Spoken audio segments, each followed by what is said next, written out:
Ek wil graag vandag vir jou een uitnodiging rig wat jou lewe gaan verryk en jou dag gaan beter maak. Maar voordat ek daar kom, wil ek eers 'n gedeelte uit die Bybel lees, dat jy kan sien waar ek vandaan kom. In Markus 16 staan daar: Moenie skrik nie, sê hy vir hulle. Julle soek Jesus van Nasaret wat gekruisig is. Hy is uit die dood opgewek. Hy is nie hier nie. Kyk, daar is die plek waar hulle hom neergelê het. Nou hierdie teksgedeelte speel af wanneer die vroue op opstandingsoggend by die graf aankom en die graf is leeg. Hulle kom aangehardloop met opwinding en hulle hoop hulle gaan vir Jesus vind en dan is hy nie daar nie.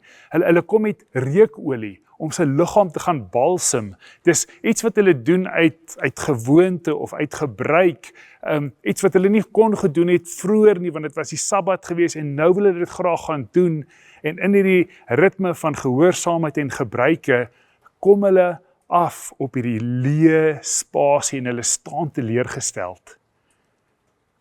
Ek het iets van 'n besef van hoe hulle voel. Ek het al in plekke ingestap, of in oomblikke ingestap, dan voel dit soos 'n leë spasie. Ek dink daar's heel wat van ons wat hierdie gedeelte lees, kan dink aan 'n deel van ons lewe, of in 'n tyd in ons lewe waar ons het gedink daar gaan iets groots gebeur, ons het gedink daar's nog lewe, en dit is nie meer nie. Die leë spasies in ons lewe kan ook wees 'n ou herinnering waar ons nog vashou, of 'n ou posisie of 'n status wat ons gehad het, 'n ou gebruik of 'n gewoonte of 'n wond of 'n droom wat nie meer daar is nie. En al wat ons oor het is net hierdie gevoel van leegheid. Die storie van die opstanding van Jesus en die vrou by die leë graf vertel vir ons iets van die leë spasies in ons lewe is leeg. Dit gaan nie vol wees net omdat ons opdaag keer na keer in hierdie dooie siklus nie. Dit wys ons iets van die lewe word gevind in die opstanding van Christus. Die engel sit daar en hy sê vir hulle, waarom soek julle die lewende by die dooies? In die Lukas vertaling. Hy is nie hier nie, hy beweeg aan.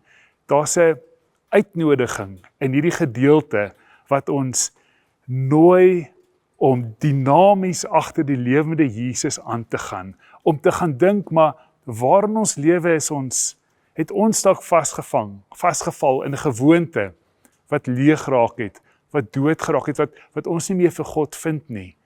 En dan is dit die opgestane Jesus verskyn op nuwe plekke aan sy disippels. Hy doen nuwe dinge, hy nooi ons aan nuwe plekke toe.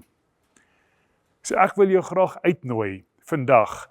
Dink aan 'n leë spasie in jou lewe, maar dink dan ook aan 'n nuwe uitnodiging, 'n nuwe gebruik, iets wat jy kan doen.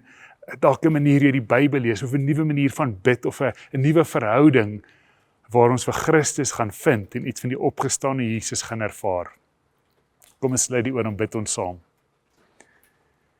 Here God, help ons om bewus te raak van dit wat leeg is, en daar waar ons net in die routines is, maar waar ons vir U mis.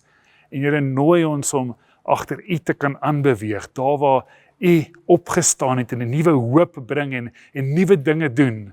Laat ons ook ons lewe so kan rig om U te vind en die hoop en die essensie van die lewe en U te kan ontvang. Ons bid dit in Jesus se naam. Amen.